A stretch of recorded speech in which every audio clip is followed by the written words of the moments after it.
Soundstripe.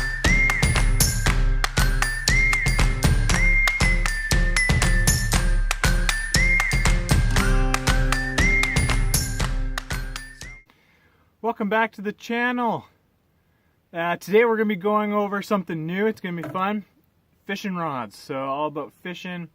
We're going to be talking about a couple things that I know I struggled with at the beginning. So it's good that, you know, I'll kind of spread the knowledge. So how to attach a new reel to the rod. What this little flick switch on the back does. So let's get into it.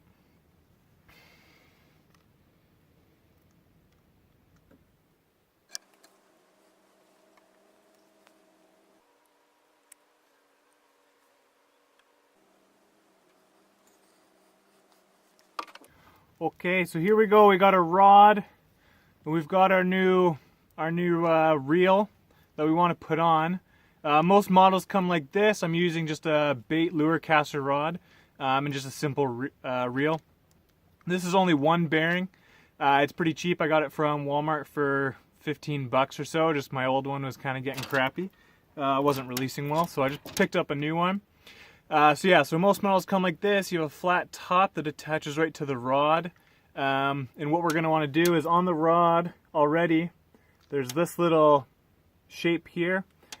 That is where you first place the rod, the reel. Make sure it's going the right way.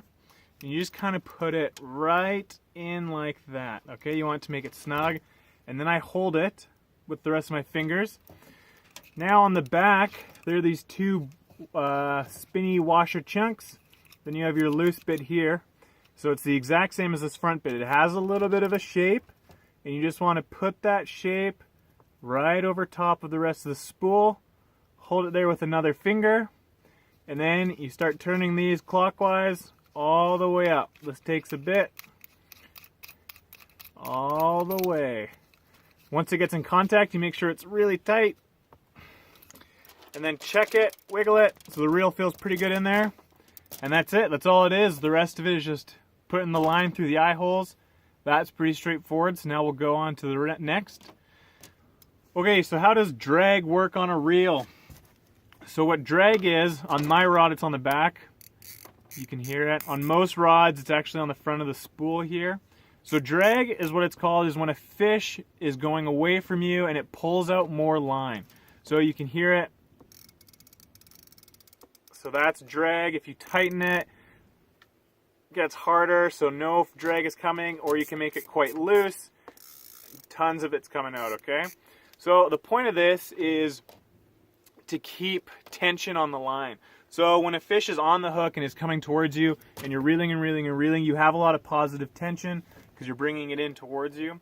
When a fish turns around and starts swimming away, if you're not ready, sometimes the hook can get unhooked because there's no more tension. So that's why if you put your drag on high or a lot of tension, as soon as the fish starts to turn away, you want to give it a little bit of a break. You know, you're trying to wear them out. You want the fish to come in and then to go back out, to come in. Wears the fish down, making an easier catch. So when the fish turns away or turns around or gets away from you in the direction that you're coming, the fish will start to pull, and then they'll get that drag. So it still has that tension on, which is good for keeping the fish on the hook. But then it's able to pull a little bit of line, creating even more drag and more tension, so the fish has to keep working and it's getting them even more tired and tired out. So that's the benefit of a drag. We'll go on to the anti-reverse, which affects the drag later. So that one's a bit confusing, so stay tuned. Okay, so the next thing is this little button back here. So it's the anti-reverse. Sometimes they're on the back of the heel, sometimes they're on the butt, even sometimes they're kind of right on the actual spool itself. So I was looking it up myself, not very clear at what the anti-reverse actually does. So hopefully I can explain it a bit better for you guys. When you have the anti-reverse off, your spool can't go backwards. I can go out, I can't go backwards, right? When the anti-reverse is on, I can go backwards, okay?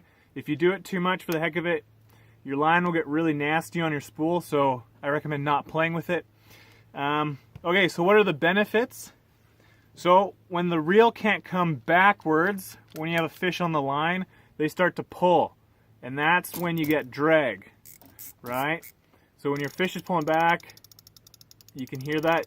That's the drag going out. Just gives a little bit of resistance. If you're fighting with small fish, that drag isn't going to be much of a problem, but this becomes more of a habit, more of a preference than an actual right or wrong way. It's really depending on how you guys want to fish.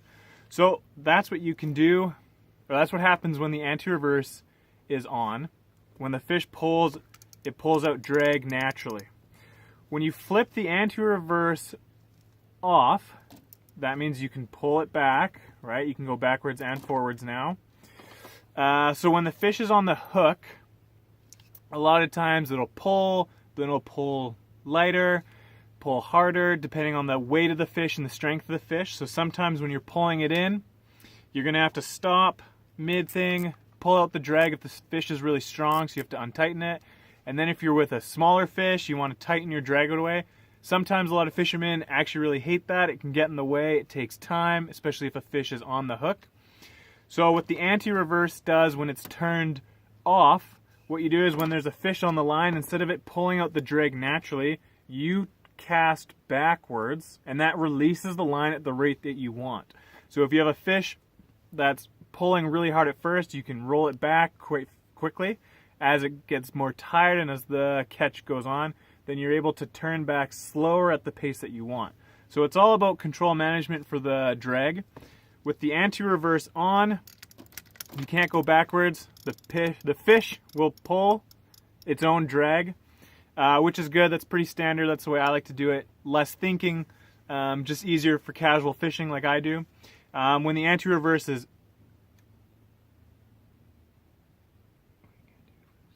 when the anti-reverse is off, the reel can go backwards. You can cast backwards or unreel backwards, and that allows you to control how much drag is going out depending on how big the fish is. So it's totally up to you guys. There's a lot of pro fishermen who do freshwater fishing, and they like the anti-reverse. I don't use it that often. It's just too much thinking for me, and I'm only catching fish that are, 3 to 5 pounds tops. They're just little guys, so I don't need it. The drag is always the same depending on the fish. So I hope that makes sense. Really depending on you guys, give it a shot. If you do it without a fish on, you're just going to get your reel really screwed up on the spool. So I recommend not doing that. Or having a weight on the end of your line, just like a hookless bait in the water, just to get the feel of it. Yeah, so that's the anti-reverse. Okay, so now that I've got my license and my reel kind of ready to go, I'm excited that we're just going to do more fishing during my breaks and lunch hours on the job. So if you like videos of casting and no fish, then welcome to my channel. I can't guarantee any sweet fish caught. Usually just kind of like lake trout that we release anyways. So yeah, we can go over rules and regulations if you guys want. The obvious ones: no bait in our lake. Single barbless hooks, pretty standard for most areas. It's open fishing. The only thing you can't keep is yellow bass and perch, or no, small bass and yellow-bellied perch, something like that. I have the rule book near me. But we wouldn't be keeping anything we catch anyways. I like fish, but I'm not going to transport them in the boat. It's a work boat. There's nowhere to really put it. So I only have one little slot for my fishing rod, so I thought, hey, why not bring it out for some break times? I think that was everything for this episode. It's going to be a short one probably, just a little how-to or kind of definitions as well. If you guys want more detail, leave a comment or send me an email. I'm sure it's somewhere around the channel.